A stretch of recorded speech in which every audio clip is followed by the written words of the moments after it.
Yeah, hold your breath, everyone. All right, we are live, everybody. Welcome tonight to a very special episode. Yeah, good, Steve. I didn't have the music cued, but luckily we have a Jones in the house, and I don't have to do that anymore. Matt Humphreys. Yeah. Musical stylings of Dr. Jones. Yeah. All right, everyone. Tonight we're going to talk about Fooly Cooly, and our special guest is an old friend of ours. He is a storyboard artist and director of so many animated shows. I had to list them in the description box below, since it would take forever for me to just say them out loud. Welcome tonight, Matthew Humphreys. Yay! Thanks for having me, gents. I want to. Welcome aboard. Matt worked on Justice League Action, where he did some extremely killer boards. He was an incredible director on DuckTales at Disney. Oh, yeah. He briefly did some very awesome directing on the very soon to premiere Kung Fu Panda Dragon Knight at DreamWorks, where I was lucky enough to work with him for a while. He's been directing on a show. Are we allowed to say the show or not yet, Matt? Yeah, no, it's been announced. Transformers Earthspark is the newest one that will be coming out. I believe. I don't know for sure. Cool. Is it a CG And then show, Matt, or Jeff- is it 2D? It's a CG show. If you watch the teaser trailer that came out a couple months ago, you can see that it's a CG show.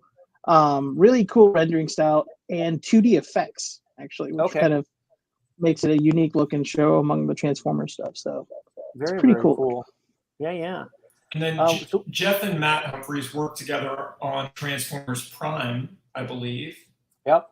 And Yes. I think Jeff, Matt, and I all worked on Scooby-Doo WrestleMania 2, Curse of some kind of demon that was originally about Hulk Hogan, but they had to change it.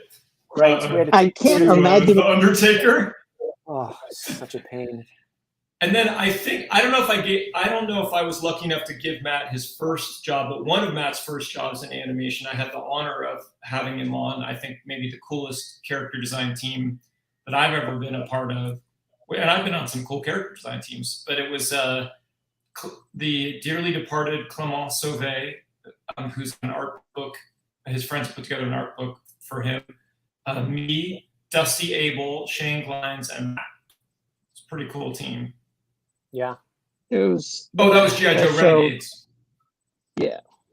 Yeah, that was a cool show. What's funny about that show is I was the runner-up as the lead character designer on that show.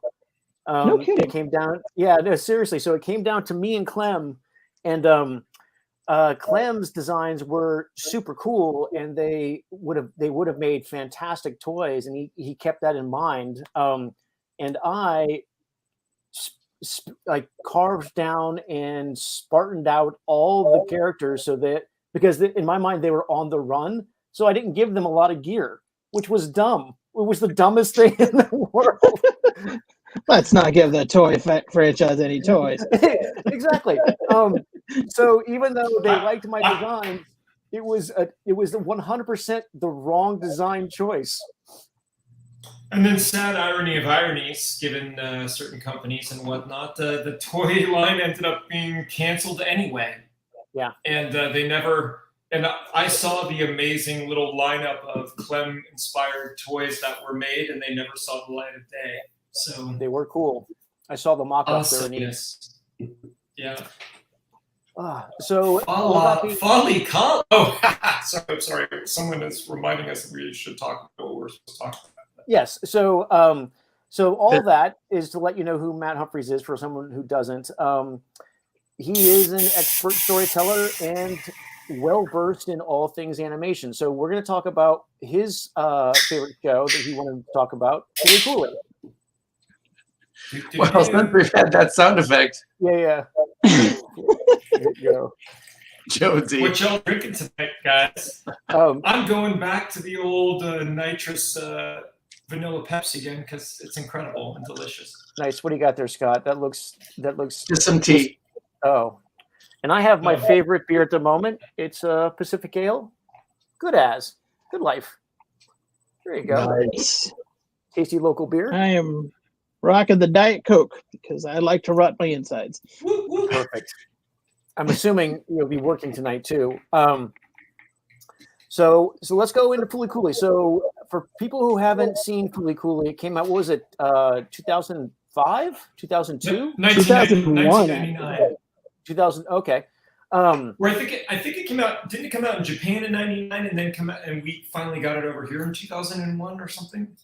No, it aired in I don't know, we'll have Japan to in look. 2001, and I think that the project started in '99. It aired in 2001, and then we got it in 2003, and then it's been airing on Cartoon Network and Adult Swim pretty much ever since. Right. We got it on Adult Swim back then, and it was I think it was the first time we'd all seen anime before, but I mean, it was not like any other anime I'd ever seen. It was definitely outside the box, and it totally affected. How many shows do you think inspired? I know for sure Teen Titans Go was directly inspired by it. What else do you think other influences it had, Matt? I mean, honestly, I think it kind of changed the landscape. Like it was a co-production. The committee was Production IG, Gainax, and King Records, which was part of Kodansha, but they mostly did music. But they in Japan they tend to get committees together to finance projects, and knowing that a lot of these people were coming off of Evangelion, which already amazing show, but strangely enough didn't do great in Japan. But you have these amazing animators who kind of just want to do whatever they want. You get this production that let them do that because they were a proven commodity, and then they make this insane show that catapults everyone else into becoming the Gainax that we know after that, which eventually becomes the Trigger that we know, and just animation just keeps feeding off of it. So it's like you got these lead animators and directors in this production that just splintered off and kind of became the umbrella of the rest of anime, honestly. Right. Well, this is one of it opens with this. Like, this is not a normal anime opening, right? It's this soft watercolor, this odd focus, this almost washed out look. It definitely the is. shots just like the camera's like bouncing and panning around, Yeah. And then one of the things, so I was going to, as I told Matt earlier, the plan was just to talk about the show in general and show a bunch of stills from every episode and do kind of the whole series. But as I was taking screenshots, I just couldn't cut. I just couldn't cut any of them. So I only have the first two episodes. But I think that's enough to get a feel for. I mean, I've never seen a show where the introduction to one of the main characters, we don't see their face. Yeah. They make it a reveal. The perspective and composition on that shot. Yeah. By the way, in the comments, yes, Facebook user is correcting us. It's the original Teen Titans. I think it's more the influence than Teen Titans Go. Oh, okay. And as someone that worked on the original Teen Titans, I can attest to the fact that I feel like Fooly Cooly and pretty much everything from Gainax at that point, Evangelion, but particularly Fooly Cooly, was playing in everyone's cubicle pretty much nonstop. I kept trying to just absorb it through osmosis unsuccessfully. I'm like, if I just have it play in my cube all day, maybe somehow it will be absorbed into my brain. Right. Well, I mean, the soundtrack can't be beat. That's one of the things that I wasn't able to get, but the pillows. The music is phenomenal. And then we finally get her face. Great shot. Yeah.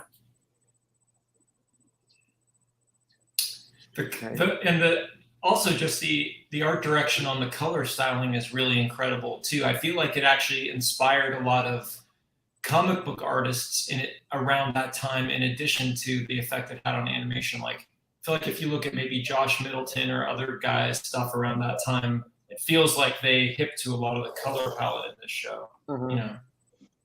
Totally. Yeah. Well, and definitely. I mean, you kind of really. I'm sorry. Go ahead.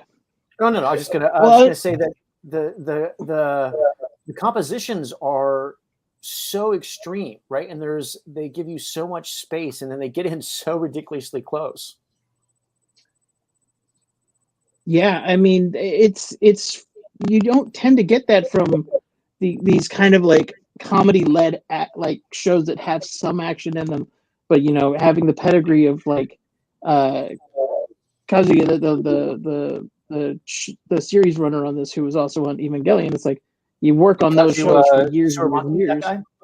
Yeah, you get this kind of cinematic language together, and it just filters into the things. And a lot of people are like, well, it's comedy, it shouldn't work like this. And it's like, well, he proved you. Like, right. Well, the show it's comedy, and it's, I know it's almost trite to call it a coming of age story, but it's just there's so much going on that one of the common responses that people had to it is that they didn't understand it at first, which I sure didn't. Right, which is, I mean, I had to watch it a couple times, and then even I had to read a bunch about it to go like, oh, that's what's happening. Well, that makes a lot of sense. Well, it's kind of like if My So-Called Life was directed, one episode was directed by Sam Raimi, one episode was directed by, Steven Spielberg, just like very cinematic people doing what's ostensibly just, a John Hughes, movie or show. Right. Yeah. I read one place they called Haruko an alien Mary Poppins, which I thought. Oh, that's good. I like that. Ridiculous but accurate. Yeah. Yeah. And one of the things I love about this is just how complicated and simple it is at the same time, right? Like, yeah. You never. There's Just as fall much into the in there exact as same you- trap. Was that Steve? I was going to say, you fell into the exact same trap that I did. Like today, I was reviewing it, and I'm like, I haven't driven for a few days. I need to warm up a little bit, and I'm like, I'll freeze frame and just do really quick thumbnails of stuff, and then 90 minutes later, I'd only gotten about 12 minutes into the first episode. Because each shot, the framing and composition is so interesting and so out of the box. Well, once again, Matt. So as a director, it seems to me that the choice clearly was we're going to introduce these characters, all of them from behind, before we're not going to give you a hero shot. Yeah, I mean, obviously he did it on purpose. Do you think that was part of the plan, like to ease you in, or is he just making these characters mysterious? I honestly think it's almost thematic. Again, like you said, you can rewatch this 100 times and you'll always learn something new. Mm-hmm. And one of the things that I learned is like everybody's lying to themselves and each other in the first 3 episodes. Nobody's honest about anything really until the 4th episode. And like you get these shots of where it's like, okay, who are these people? And it's like, well, they don't even know. So they lie about their maturity, and they lie about, their origins, and they lie about their wants and needs. And it's kind of interesting because the only thing that's showcased really strongly in these first few shots is the medical mechanica building. Which is a character in itself. Right. Yeah, that gets very little explanation through this series. And it's, again, thematic. It's like, we're not going to explain a lot. And yes, that's an iron. That's an iron, right? What's funny is like you know exactly what it is, but you don't know why. Yeah. And it's just it's funny because like you said, a lot of us, our first introductions to the show was, what the hell did I just watch? Exactly. And then it gives you as much information as you're willing to take from it, because like Evangelion itself, you're going to have people who are going to analyze the crap out of it for years. Right. And obviously you can get different messages from different levels of introspection on it. I think even a super extra level of not, because I think my first exposure was a bootleg Japanese with like not great subtitles. So it was all the more like, okay, now I really don't understand what's happening, and I don't think that that's a very accurate translation. Well, the and dub. even the. Go ahead, Matt. No, I'm sorry. You go ahead. I think I was we're going to say say the dub. They spent a lot of time trying to make the dub as close to the original Japanese. Not as close, but as truthful as they could. They had a lot of interaction between the Japanese crew and the American crew doing the dub, and the supervising director Suramaki came over and worked with everyone. So they were really trying to make it faithful, but it'd still be confusing. Yes. Well, I mean, so I read this interview. I read this interview with Suramaki that I guess it was based on the director commentaries, which for the life of me somehow I haven't ever listened to. But they threw in like South Park references later on. Right. Literally just because a lot of the people on the crew like South Park. But part of the problem is why it's not so popular in Japan is because a lot of the references in South Park, and that show's heavily referencey, are culturally based and just do not translate elsewhere. And the same thing happens with anime, and a lot of anime dubs don't even try to cover the cultural differences and make something of them. And with the dubs, like the same thing happened here. It's like they tried their best, but there's not really a cultural analog to it. So one of the things that always blew past me is, Mamimi and the drink thing with Naota, and saying like, I don't like sour drinks. And it's like, well, the point of that thing in Japan was that for kids, sharing drinks between kids is like an indirect kiss, and he's not ready to kissing his brother's quote unquote girlfriend. Right. And so they just made it, I don't like sour drinks. It's like, oh, that's interesting. See, I never got that part of it. I mean, that makes a lot of sense. That makes that tension, that makes them hanging out by the vending machine, and also the final shot of the series where they're back at the vending machine. That ties it all together. Yeah, there's so much in these first couple episodes that I think play out throughout the series.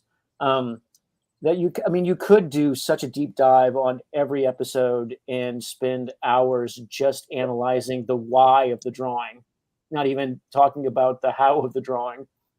Yeah, right.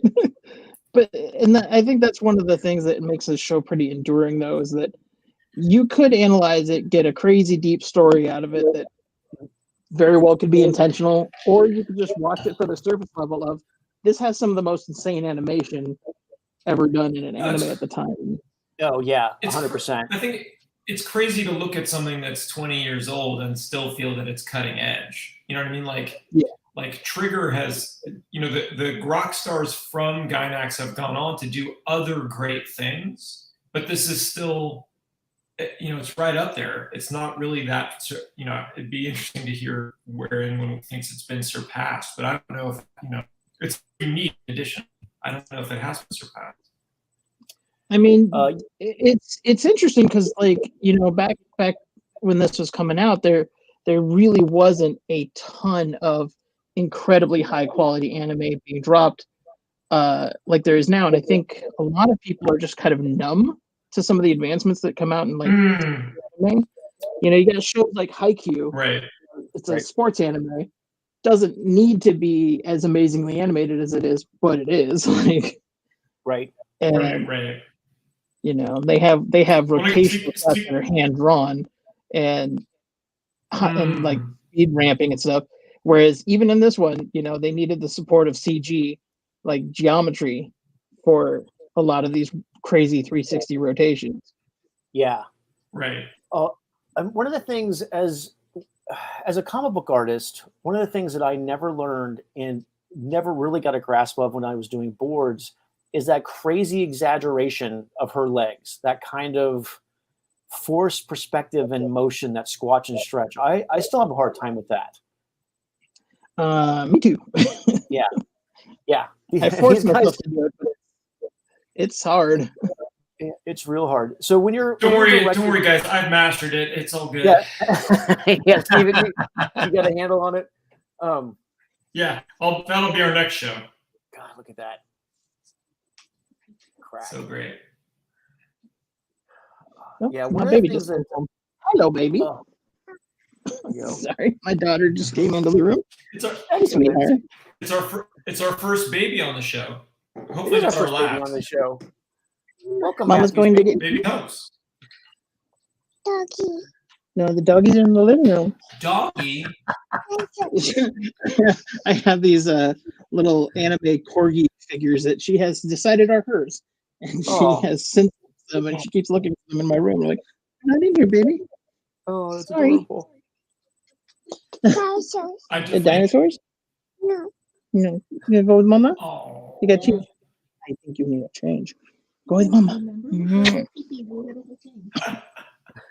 Hi, bye, babies. That's okay. We gotta have more. I never We gotta have wanna more visit babies from- on the show. We do. They're the This show is best. becoming like Fooly Cooly. Yeah, it is. Well, you know what? I'm I gonna swing actually my think baby that- at the camera so you get that parallax view.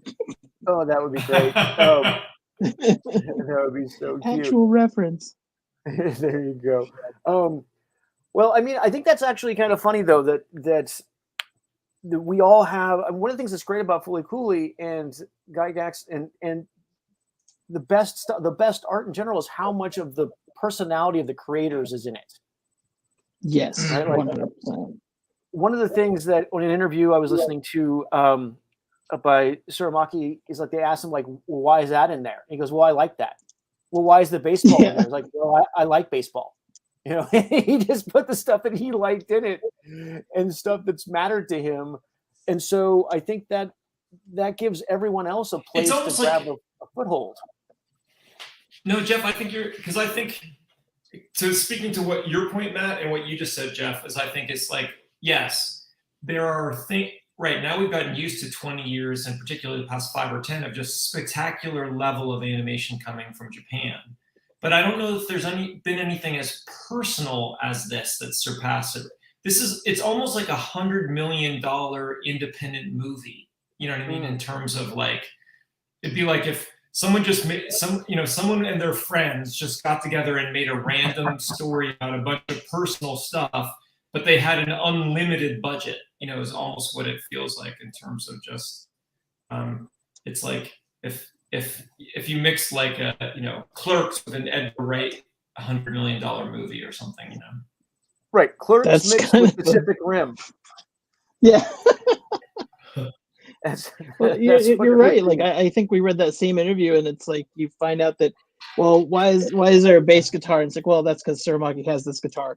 It's like, what Yeah. about the Vespa? That's his Vespa. Like Yeah, that's why it's in exactly. that's why it's in the credits. It's like because he actually has one. He just kind of just drove around with it.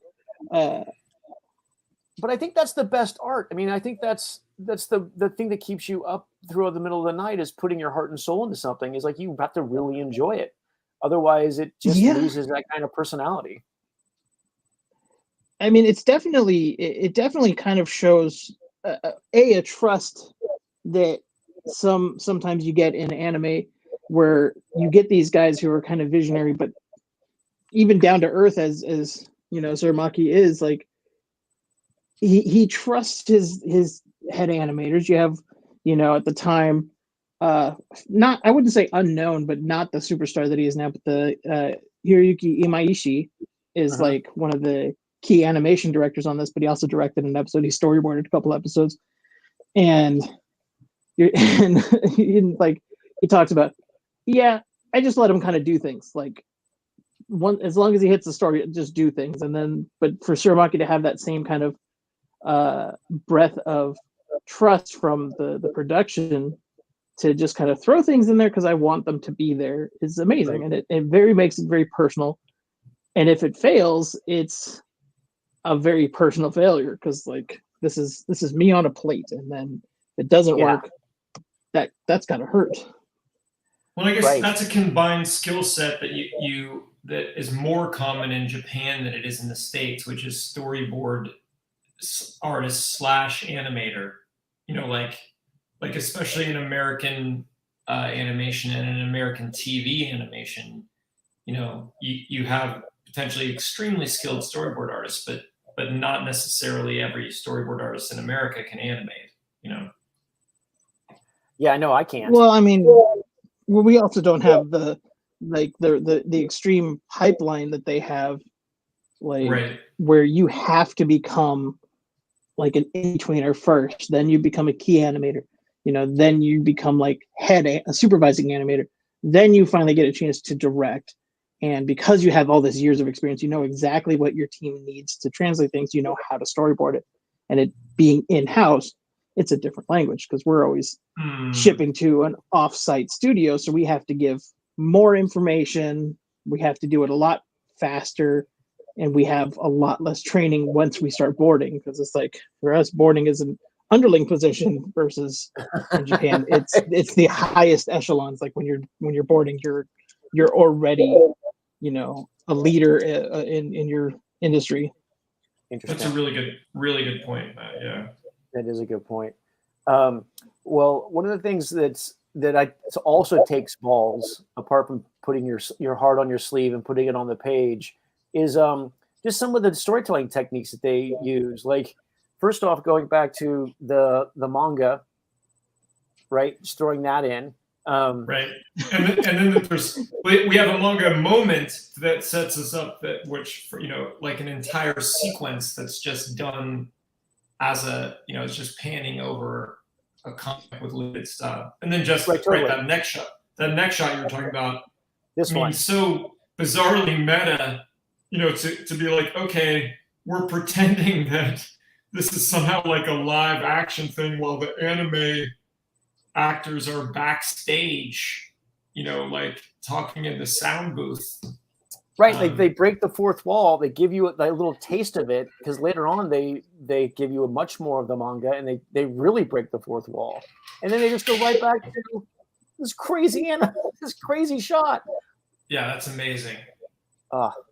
So much perspective, and I found that watching it again, that there's so many low angles, and they're low angles not just looking up at the world, but they're low angles. They're kid angles. They're on the ground angles. Just that perspective of not so much looking up at the things, but seeing things from the ground level. Yeah, I mean, it's funny because you get that mandate a lot of times in American shows or Western shows in general that are about kids. Like, okay, we've got to make sure the camera angle's low because we want it to feel like it's from the kid's point of view. It's really impressive how in this it's not just like a mandate. There is an actual storytelling thing here that this insane person who is just so off the wall bizarre is the one adult that Naota actually cares about impressing. Yeah. Every other adult in the show, he's like, you're an idiot, you're a child, I hate you all. But with Haruko, it's like, nope, I've gotta impress her, because if I don't, I'm somehow, well, the deeper thing that Tsurumaki says is that she's left-handed, Naota's brother is left-handed, and her swing is like his, and so it imprints on him that she has the same depth of meaning in his life as his brother does. She's like a replacement. But that's interesting. Oh yeah, and she opens up learning how to do the left-handed swing. Yeah. And I guess she's such a young adult that she sort of almost doesn't quite count too, in a way or something. She kind of represents that transition. It feels like a little bit between adulthood and childhood. Mm-hmm. Yeah. She hasn't been corrupted by adulthood yet. And how old do you think? I mean, how old is he in this? Do you think? Is it grammar or elementary school, right? Yeah, he's 6th grade. Okay. And then I think Mamimi is 2 years older than him, so she's probably like 14. And Haruko, they say she's got to be at least 20. I think Tsurumaki said that she's probably older than that because she's an alien. Right. Spoilers for anybody who hasn't seen it.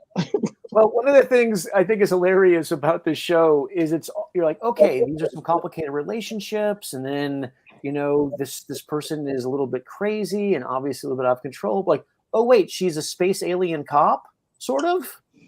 And she's like the most criminal of all of them. Yeah, I'm like, oh, all right. And there's giant space robots from other galaxies. Okay, all right. I see where this is going. And they're going to come out of his head. Oh, okay, all right. Well, I always took that. I'm sure I'm not. No, go ahead. No, you go ahead, Matt. You're a guest, for God's sakes. Yeah. No. Nobody needs to hear me talk all the time.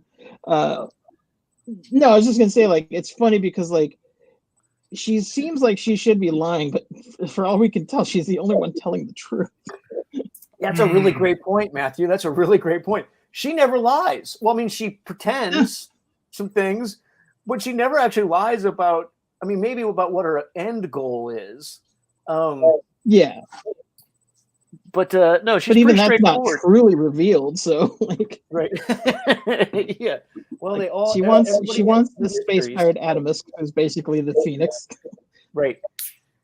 That shot, Jeff, is I mean, I'm sure I'm not the first person to make this analogy or whatever, but I feel like, especially on the frame you're on, it always to me felt too like the robots and everything going on with our main character is sort of about like his burgeoning prepubescence, you know, like that it's in the same way that, like, you know, Buffy the Vampire Slayer was great for just that whole, like, it was all sort of growing up you know, using monsters as allegories or whatever. It felt like the giant you know, this all felt like a thing for testosterone, burgeoning testosterone or something, you know. I mean, right, like, you're 100% right, dude. Like he he gets these horns only once he's encountered an older woman that is really up in his business a lot. Yeah. And it's like he's got 3 different relationships throughout this show that, you know, cause these horns to show up, and they're all with, you know, women that in some level he's connected to. Their children. It's hard to talk about in this way, but right. But yeah, no, it's 100% like it reads that way. I don't think it was unintentional at all. Yes, yeah. Yeah. I mean, especially once, you know, like her entire goal is, you know, create a portal to Adamus, and she doesn't care who she uses to get there. And then when she's essentially using Nyota's dad for the same purpose, but he doesn't work out, it's like Nyota gets jealous and gets mad, and it's like that same kind of thing that all of us kids who have like unrealistic expectations of relationships as kids, we're like, he's pissed off, like, no, she's supposed to be mine. It's like, well, don't you want my Mimi? Isn't that your whole thing? You're gonna stay by her forever? Isn't that a whole thing you said? Like, it's almost like a young man has no idea what he wants or what he's doing. Exactly. He refuses to acknowledge. Wait, what? Yeah, I mean, I know that's kind of his whole problem. It's he refuses to acknowledge that he's a kid, is like, and he calls adults all stupid and childish, and it's like, you're literally a child, dude. Like, you're literally a child. Right. And your brain goes away once you get your first horn. Oh yeah, his yeah. Later on, I'll show the scene where they do an X-ray. Like, his brain is literally missing; it's not in his head. Yeah. And from a purely sci-fi aspect, you can claim, well, his brain is actually in Conti because now he's connected to Adamus, and the only time you see a brain show up is when Conti and Nyota form together into a gun. And then 2 of the counterbalances are giant brains, and it's like, well, there's his brain. Yeah, I mean, it's an interesting square shape, but it's definitely got the folded brain, you know, wrinkles. Yeah, this anime plays with it plays with reality, not just thematically, but also visually. Like, when there's the fight going on in the hospital, they actually cut to the outside and have the hospital bounce around and move and shake. Sort of just precursor to yeah, it's amazing. I think one of the things that one of the reasons that I found it to be so influential is because it did slap you in the face with what was possible, right? Like, so many times when you're making it your own art, you find yourself curtailed by what you think are the limitations of the box. And then when someone comes in and goes like, oh no, you can make a panel shape any shape you want, or the hospital can be made out of clay. You know, it doesn't We don't have to stick. It's just a drawing. It can be anything.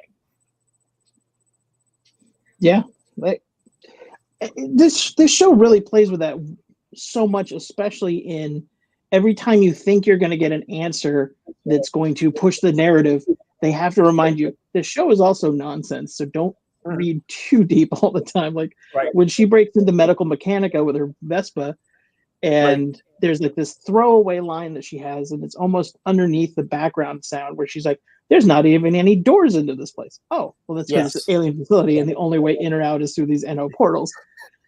But she wrecked her Vespa. When Naoto shows up, he hands her a Gundam model, which she uses to repair her Vespa. Like, yeah, no, there's so much subtext.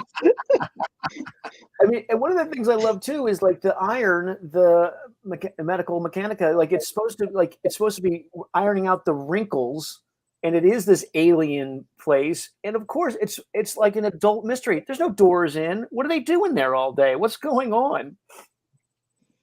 Yeah, and it's all there. It's there for two reasons. One, to flatten out the free thought in the universe, but also now it's become like a place to keep Adam as prisoner. It's like, okay, cool. That's the storyline. Oh no, it's not going to show up again until like the end of the series. Okay. Yeah. But I do feel like, Jeff, it kind of plays what you just said, though. It's sort of like when you're a kid, depending on what kind of job your adults have, you're just sort of like, what is this strange mystery place where the adults in my life go and just do stuff? What's happening there? It's just like this weird mystery that you don't understand. Exactly. Well, I mean, even when you become an adult and you have to go into a place, what am I doing here? What is going on? What? None of us think that every single day we go to work. Yeah. What am I doing? Definitely not a thing. Why are there no doors, and why have they all been locked? Yeah. Why am I sitting here? Yeah, why do I both fear getting fired and feel trapped? I don't understand. Exactly. Would love it. Like I know I would be so relieved at the same time. I do miss working with you, Matthew, and with other guys in animation and the crews on anime. Like it is fun to be involved in this world and exploring some of these themes on our own shows, but then have your comrades in the trenches or in your half cubicles next to each other, so you can just through the walls like a plush prison be like, what's happening? What's going on? Yeah. It's a strange dynamic because it's like, as a comic book artist, you can work completely alone, and we know comic book artists that have and can and do, and Jeff and Scott currently are now. But then Jeff and Scott and I, know each other because we, Jeff and I became friends in high school, and we inherently rejected the idea that comic book artists should just work alone. So we've been working together since then, and then we collected other guys to work next to each other too. And when the great thing about being in animation is that you're just surrounded by all these specialists. It's like working with the Dirty Dozen or something like that. Like, oh, there's a demolitions guy, and there's the machine gun guy, and there's the flamethrower guy, or girl, and so and the pandemic's been interesting because on the one hand, it's nice to just be working at home and not have to commute and not do all this other different stuff. But you do miss that whole just like popping your head of like, Matt, when Poe punches the guy, is he using his left or right hand after he eats the banana? And like just be able to have that question answered in like 2 seconds and interrupting Matt while he's like with the producer and no one minding. It's like, oh, it's in the left hand. Okay, great, thanks. Well, I think, I do remember even when we were on Transformers, honestly, Fooly Cooly was something we brought up a lot, but also like, hey, the latest Game of Thrones book came out, and we're like, long before there was a show, and we'd all start chatting about that, and then it's like the water cooler talk is definitely missed, and we all kind of get into the isolation of everything. I do miss that for sure.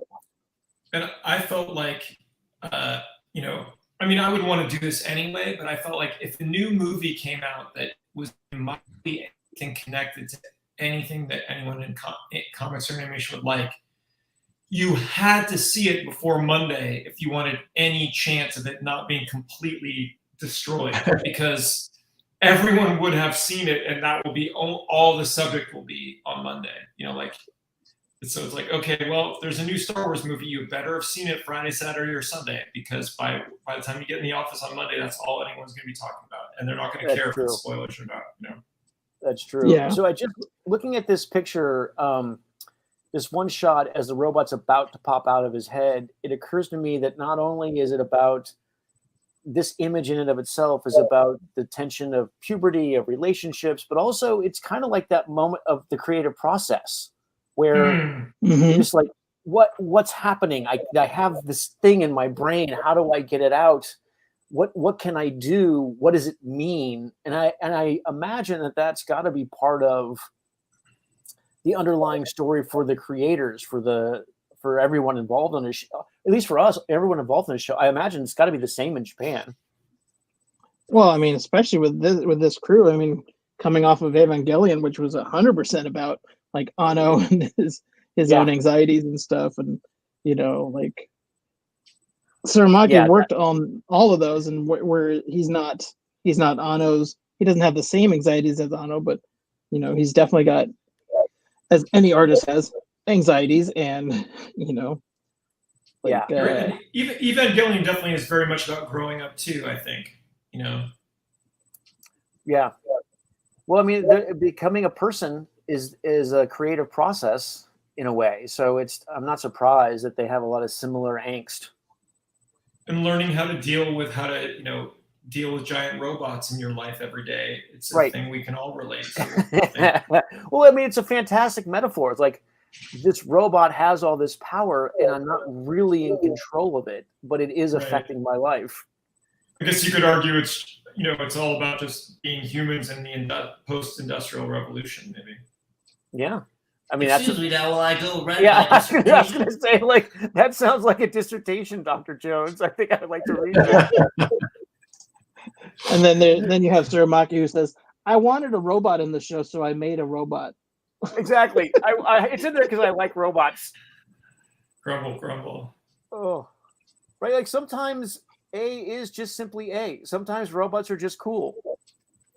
Well, Jeff, in like you saying this over this shot, where it feels like there's a Freudian quote that's pretty close to. Yeah, it's cocaine. Definitely, it's always cocaine if it's Freud. Sometimes a banana. I mean, not to run down but not to run down this rabbit hole too far. But you can also notice that Naota only makes decisions. He only quote unquote swings the bat after the robot has come out of his head. Like. He's always in conflict. He's always standing still and kind of hampered by his emotions until he erupts with all these emotions, which draws a robot out. And we all know that once the robot has left your head, you can think a little bit better. I know, there's some clarity. I love with all the code. That's definitely there's robots. Yeah. I think we nailed it right in the head. Look at that. That gigantic robot. And also, holy cow. Just the design of the robot. Okay, I'm going to quick jump in. I love the fact as a storyboard artist and a director, Matt, like, would you have this? I think a top down is the perfect shot. Would you have told your board guys go for a top down, or would you how would you have gotten this shot? I mean, honestly, my composition isn't as good as these guys, so I lean into this thing where a lot of directors don't like to use canted angles unless they are meant for uncomfortable feeling stuff. But for me, I'm like, we work inside of a box that is shorter in height than it is in width, so I probably would have turned this into like a diagonal shot and given myself more room for it to come out. But that honestly would have, I mean, it really would have flattened, despite the dynamic game, would have flattened it because you're kind of killing that overlay perspective. And so it's like, no, I wouldn't have called this because I'm not this good. I looked at the shot. It's the perfect choice. It's just the weight of it on his head is impressive. Yeah. But also, I mean, you get the subtle bend in his back, which kind of tells you. it's crazy how cinematic this show is, considering that its framing is not very cinematic. You know, like it's a very not wide frame. It's a very TV frame. You know. Mm-hmm. Well, it's before Letterbox, right? Is it? It's definitely not widescreen. It's not 2.35, as they say. It's weird because my old DVD is in like 4:3, and then the Blu-ray I think is in a little bit wider. So I think they did at least capture it on film a little wider, but it was definitely not, you know, full HD. Right. But yeah, so no, it feels like. But it's interesting because I think we've all now gotten used to working on wider frames, and it's different. You know, you're given different perspective. Composition cues when you're working in something that's closer to a square. You know. Uh-huh.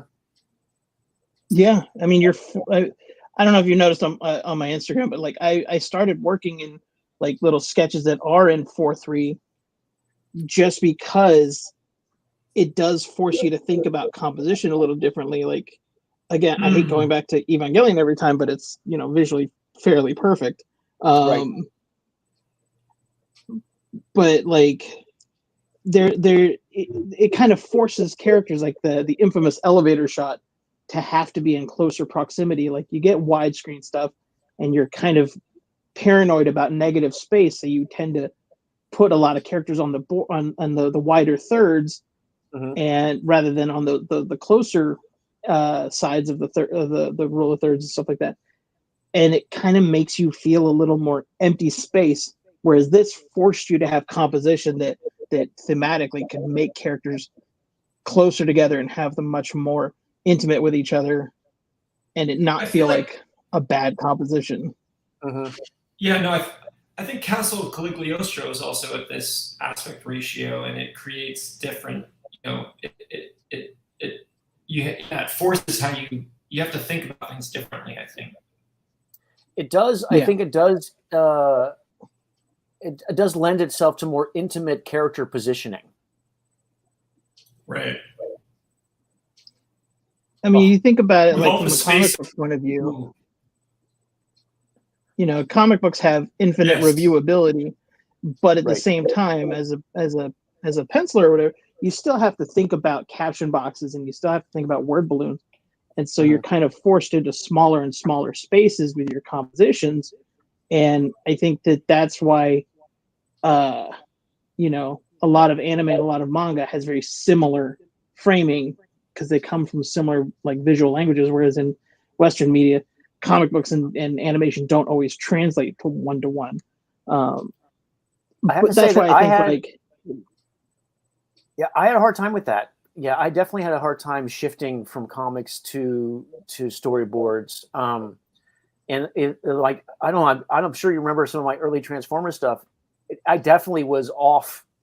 My compositions were wonky a lot of times because I had that old comic book habit.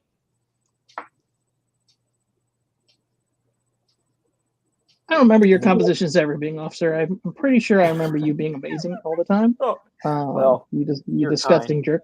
You're very good. But it's to know Jeff is I'm only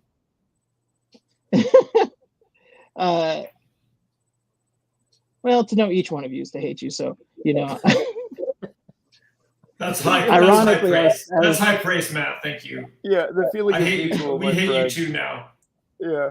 That's yeah, but it's like I was disgustingly looking good. back at some of our earliest interactions, which were via email for, you know, G.I. Joe and stuff, and like I was learning from you, and you were making me a better artist for every note you gave me, you know, and you have this brilliant patience and clarity to giving notes that I thought was really great, because you know you were kind of like, you know, one of those people that instilled in me, give a note but give the why of the note, not just do as I say, and it helps you learn from that.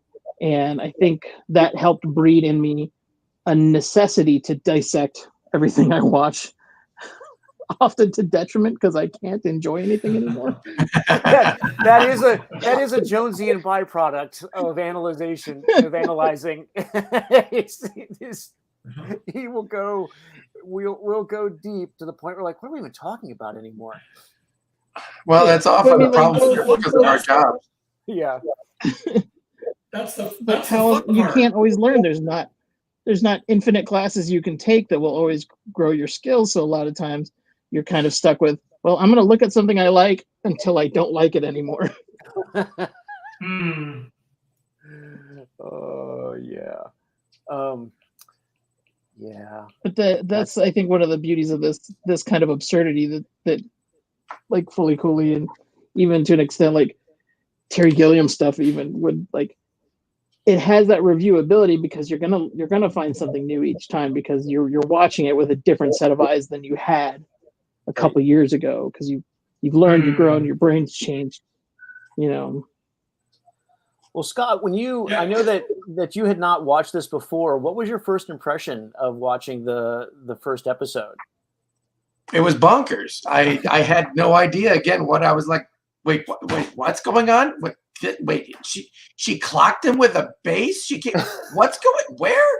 And then it was that one of the funny, interesting bits of it for me was the outlandish behavior, the extreme angles and choices of all that stuff, but yet at the same time, either cutting between or interplayed in it, like her having that base that she used, which was one of the animators guys that he had it. The realism and the exactness of that base, the rotoscoping almost reality concrete of that base that they used the whole time, no matter the incredible foreshortening and everything else on it, was also part of that.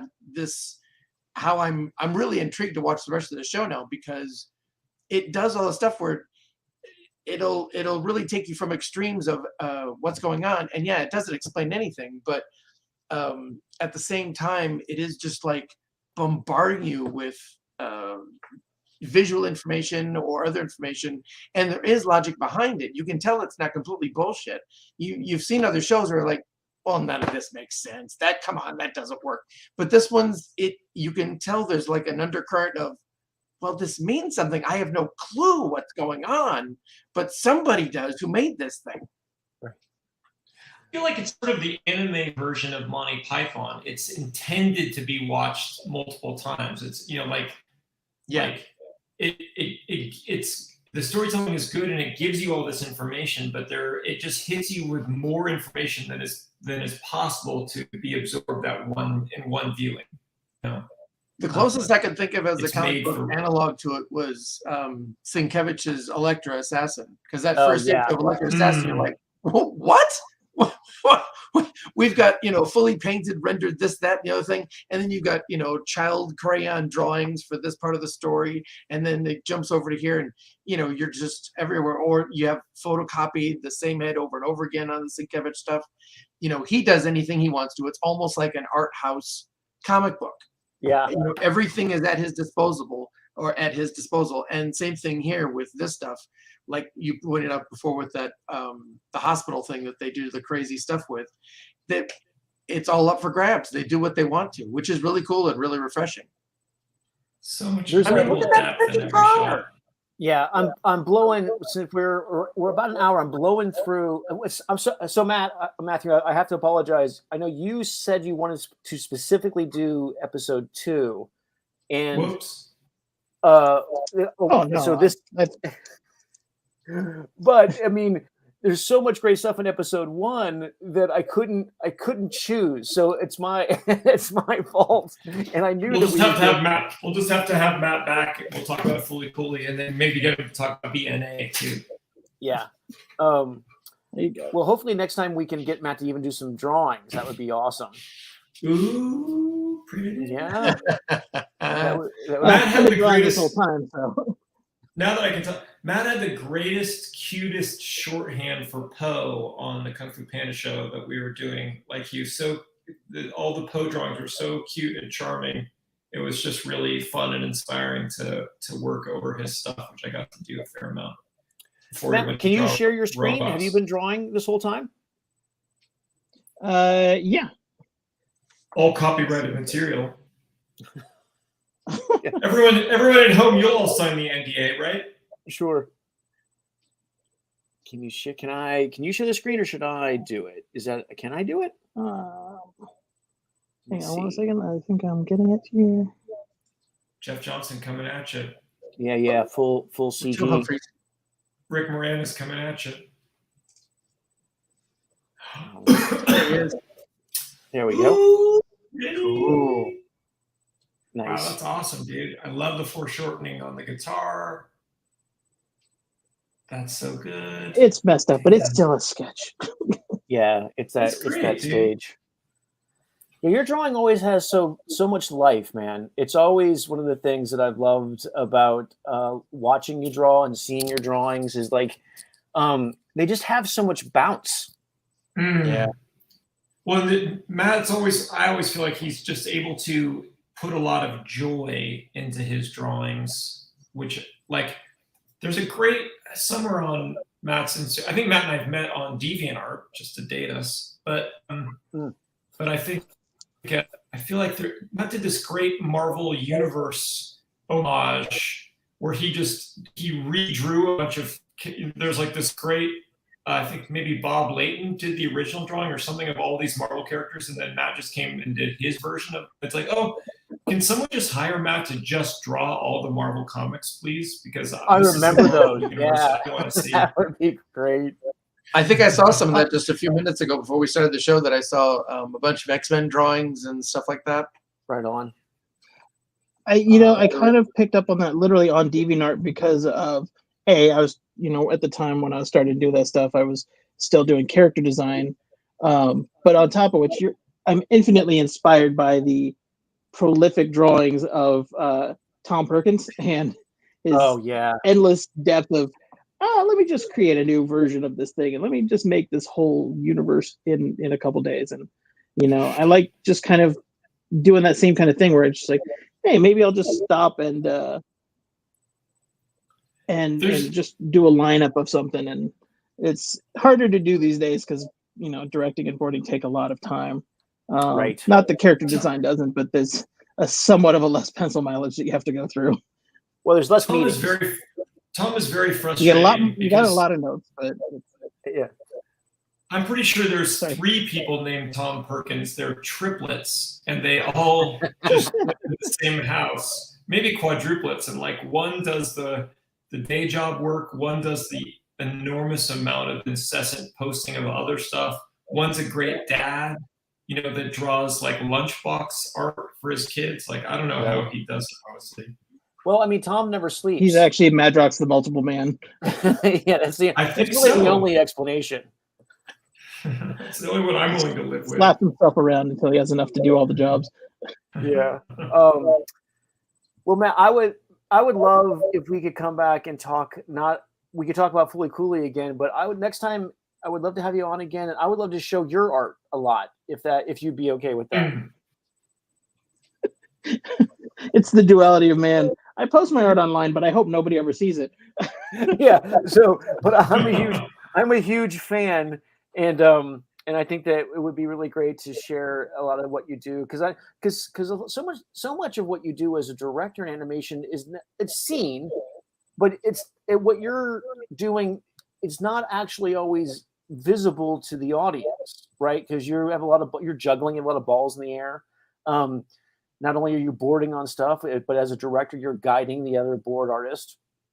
So it's even though your hand is everywhere, it's sometimes and sometimes it's tough to understand just how much you're doing or see how much you're drawing.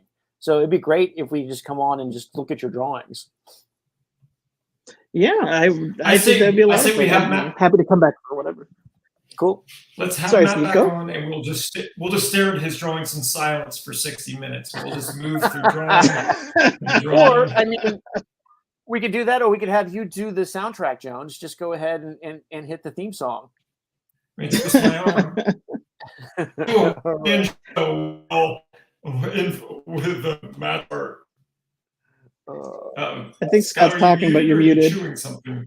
I know. I fixed it. Oh, good. You beatboxing? Right. Yeah.